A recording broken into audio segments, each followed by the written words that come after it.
Muy buenas tardes, amigas y amigos de Brújula Internacional. Siempre está ahora el recorrido por los escenarios internacionales con el choque de las imágenes y la fuerza de las palabras. Desde 1947 las Naciones Unidas decidieron, tenía 2 años de existencia la ONU, la creación de 2 estados, uno palestino árabe y otro judío, Israel. En 1948 el estado de Israel se proclamó como estado y vino la guerra, la primera guerra de árabes contra Israel, 3 guerras internacionales, 3 intifadas, problemas permanentes entre Palestina e Israel. Hoy en día Israel es una de las democracias sólidas del Medio Oriente, un ejemplo con la visión europea de lo que es la política, pero además refugio, porque en la Segunda Guerra Mundial, después del Holocausto, era un reconocimiento que le hacía la comunidad internacional a la necesidad de un Estado para el pueblo judío. Por supuesto que también el pueblo palestino necesita tener su Estado independiente y soberano, y es en lo que está empeñada hoy la comunidad internacional, especialmente las Naciones Unidas. Incluso en Israel y en Palestina hay consenso de un Estado israelí independiente y soberano, seguro frente a cualquier ataque, pero también un Estado independiente y soberano de Palestina. Y es lo que han hecho ya varias generaciones discutiendo en las políticas tanto de Israel como de Palestina para llegar a acuerdos fundamentales. Sin embargo, ha sido difícil concretar la creación del Estado palestino y en los últimos tiempos, después de la decisión del presidente Trump, más complicado por la declaratoria de reconocer a Jerusalén como la capital de Israel. Ya Naciones Unidas había decretado a Israel, en el caso de Jerusalén, como una capital internacionalizada, sobre todo para las 3 religiones, cristianos, judíos y musulmanes. La situación se ha complicado mucho, comienza la violencia, por eso la Unión Europea está tan involucrada como los Estados Unidos y Rusia en una solución. Sin embargo, ahora Palestina pues insiste en que se le reconozca como Estado independiente y soberano y recurre precisamente a la Unión Europea. La situación se da desde el pasado viernes cuando la administración de Trump, que cumplió su primer año este sábado encargada de los Estados Unidos, quedó en blanco y en manos de los negociadores del Senado, quienes no lograron un acuerdo para reabrir la gerencia actual. Se prevé que en horas de la tarde el Senado fije una nueva votación para alcanzar el consenso y permitir la reapertura de la administración federal hasta el próximo 8 de febrero, según informaron representantes del Partido Republicano. Es importante resaltar que la no aprobatoria por parte del Senado obliga al Ejecutivo que preside Donald Trump a un cierre parcial e indefinido de su gobierno. La razón principal del no consenso entre republicanos y demócratas en el Parlamento Nacional es, según representantes del fragmento demócrata, que no se puede dar una extensión del presupuesto sin una promesa clara de que una solución migratoria será negociada en los próximos días. Esto en referencia clara a la legislación sobre los indocumentados llamados soñadores. Entre tanto, el mandatario Donald Trump no se queda de brazos cruzados. Inició una ronda de negociaciones este domingo con el Partido Republicano con el fin de lograr la reapertura de su gobierno.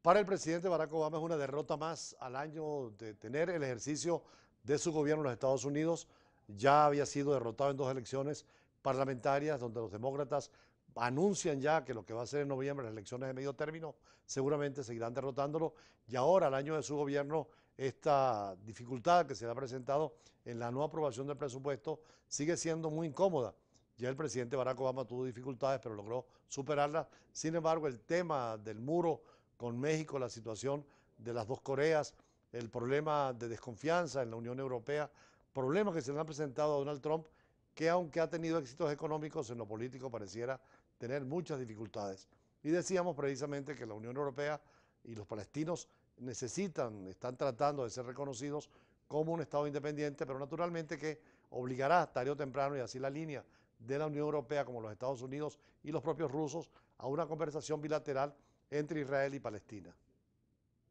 Abbas, quien ya se encuentra en Bruselas, sostiene una comida de trabajo con la jefa de la diplomacia de la Unión Europea, Federica Mogherini, y los 28 ministros de Relaciones Exteriores, previo a su encuentro mensual, siguiendo los pasos del primer ministro israelí Benjamin Netanyahu, quien el pasado 11 de diciembre recibió la negativa del grupo europeo cuando buscó el apoyo de la coalición sobre su postura con Jerusalén. El presidente palestino igualmente aseguró que sigue comprometido con el proceso de paz en Oriente Medio, pese al conflicto generado con Israel por la pertenencia de Jerusalén como capital. Este encuentro coincide con la visita de Mike Pence, vicepresidente de los Estados Unidos, quien este lunes intervino en el hemiciclo del Parlamento israelí, donde se generaron una serie de protestas por parte de los diputados árabes, quienes rechazan la decisión de Washington sobre reconocer a Jerusalén como capital de Israel. Y en el caso de España, difícil la situación que se ha presentado en Cataluña porque pareciera no haber solución, dado que las últimas elecciones le dan mayoría a los independentistas, pero la actitud de Puigdemont, quien está en Bruselas y además quiere ir a otros países europeos, que de regresar a España podría incorporarse, sin embargo podría ir también preso. La aplicación del artículo 155 de la Constitución podría estar vigente si hace una toma de poder a distancia, telemática, con lo cual se complica también, aun cuando el primer partido votado fue el de Ciudadanos, pero hay dificultades de llegar a acuerdos con el Partido Socialista y menos con el Partido Popular, que no tuvo representación parlamentaria. Lo cierto es que hay una voluntad europea en aceptar la decisión de España y de España en no permitir una fractura de lo que es la integridad territorial. Por eso hay situaciones como la presente. El juez español Pablo Llarena, que lleva el caso del ex líder catalán Carles Puigdemont, alegó que el viaje a Dinamarca del funcionario para participar en un debate en una universidad buscaba la provocación de una detención en el extranjero y así poder justificar una investidura en ausencia como presidente de Cataluña. Por este motivo, el juez decidió rechazar la solicitud de la Fiscalía, quien pidió reactivar una euroorden de detención contra Puigdemont este lunes, el mismo día que la mayoría independentista del Parlamento lo escogió como candidato oficial para ser presidente de Cataluña nuevamente. Sin embargo, el ex líder catalán solicitó una investidura a distancia ante el temor de ser detenido si vuelve a España.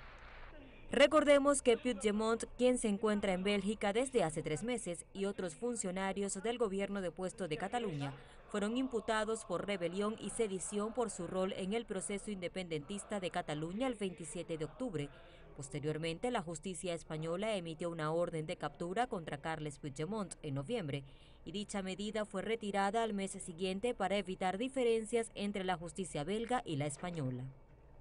Javier Pablinich es embajador peruano,